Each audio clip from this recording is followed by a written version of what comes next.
Je suis donc très heureux d'être à Valenciennes. C'est vrai que suite aux 3 ouvrages qui sont parus et bientôt un 4e, je donne beaucoup de conférences, mais c'est un vrai plaisir pour moi d'être voilà, dans cette université que je connais bien.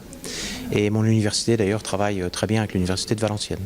Alors le thème de mes interventions et je dirais un peu ce qui motive un peu toutes ces conférences, nombreuses, trop nombreuses, c'est l'idée au fond de stimuler une forme de montée en conscience aujourd'hui sur les formidables opportunités que nous suggère ou nous propose la révolution technoscientifique, mais aussi évidemment un certain nombre de risques. Et donc je pense que nous avons tous besoin de monter en conscience, les jeunes surtout, et les enseignants évidemment, à partir d'une vision peut-être peu courante, qui est une vision plus latérale, plus transversale de la question des technosciences, et surtout d'essayer de percevoir les récits implicites qu'il y a derrière tout ce qu'on entend, tout ce qui est raconté, tout ce qui est dit d'ailleurs avec plus ou moins de fondements scientifiques.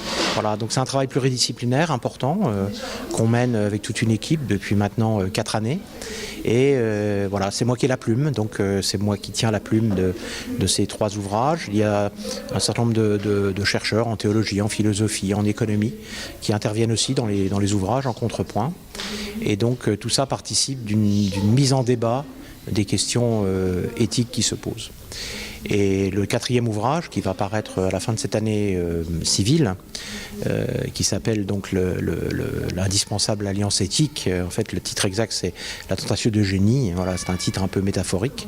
Mais le thème principal, c'est de montrer que nous avons besoin, plus que jamais, d'inventer un contrefort éthique, c'est-à-dire de mettre en conférence les points de vue moraux sur ce qui est en train d'advenir, et notamment à la fois des formidables opportunités, puisque je suis plutôt un optimiste, un espérant, qui cherche à construire une figure fictive de l'avenir qui soit espérante et positive, mais en même temps, il ne faut pas qu'elle soit naïve. Et donc, il faut que chacune et chacun puisse avoir les outils pour penser par lui-même ce qui est en train d'advenir. Voilà, c'est ça un peu je ne vais pas dire mon combat ou mon message, je ne me prends pas ni pour un gourou ni pour un prophète, mais en tous les cas, c'est ce qui motive mes conférences.